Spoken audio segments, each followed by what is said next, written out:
Well, listen, there was somebody who was in Vermont, a very liberal state, went with his family, JD Vance, skiing.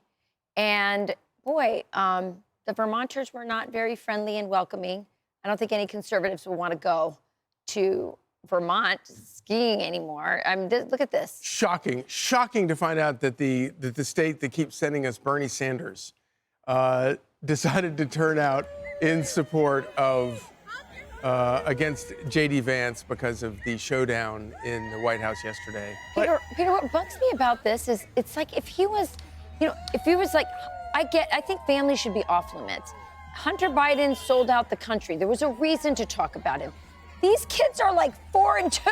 Like, why are they bothering this man on his ski vacation? And by the way, I don't think it looks good for the state. You know what we should do?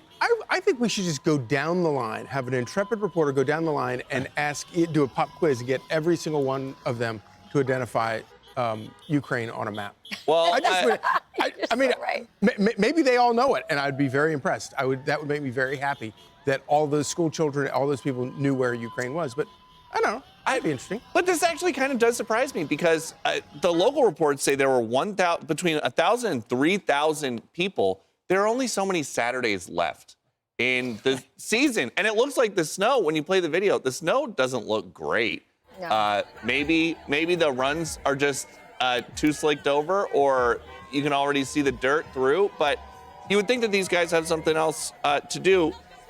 The other thing about this is, as we have learned from years of protest coverage, they're not going to get anywhere close to JD Vance and his family on the ski run. Like, the Secret Service would keep them way back. At best, they're going to get, the closest they would get to him is like an SUV, probably 50 feet. You think he's looking out the window? He's looking at his phone to see all these memes from the Oval Office meeting the other day. And what was the moral of the story from the Oval Office meeting? JD Vance's #1 rule: just be polite. Say please, say thank you. I don't think they're going to reach him with a sign. What are they protesting? Are they protesting that we're cutting spending? Are they protesting that we're uncovering corruption? Are they protesting peace in the world? What are they protesting? I think they're just mad. I think they're just really mad at the Trump locomotive that is going through DC. But I do think that these protests highlight just how deeply, like, nobody didn't see that exchange. And I think we have a clip of it. Yeah.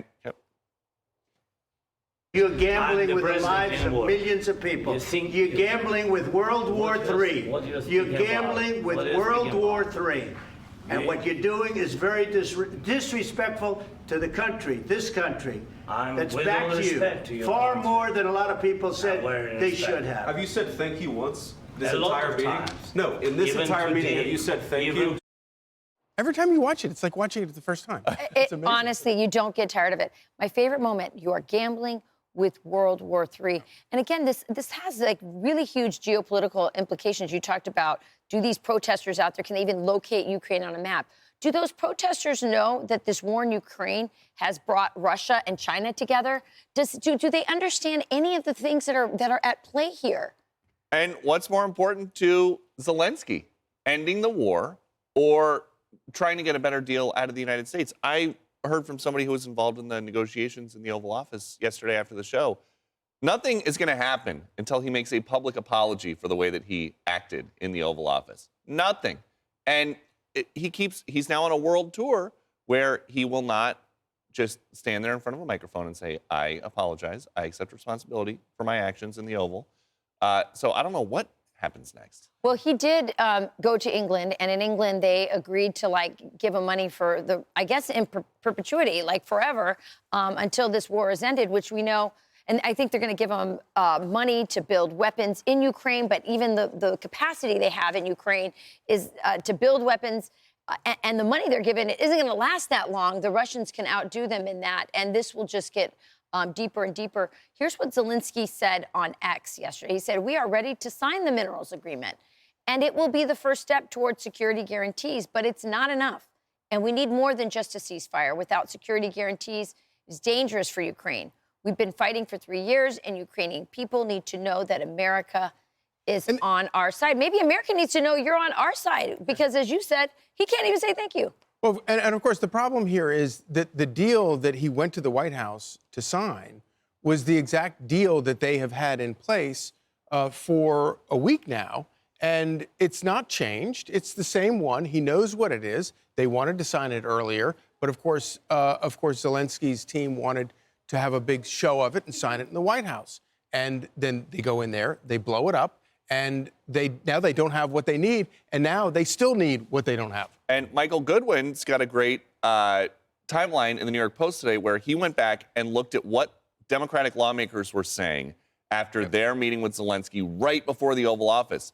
These Democrats that he met with were telling him to not accept the deal. Don't go to the Oval Office and sign anything with Trump. And so they kind of, I believe that the way Goodwin describes it, they let him off a cliff. Yeah. And they did.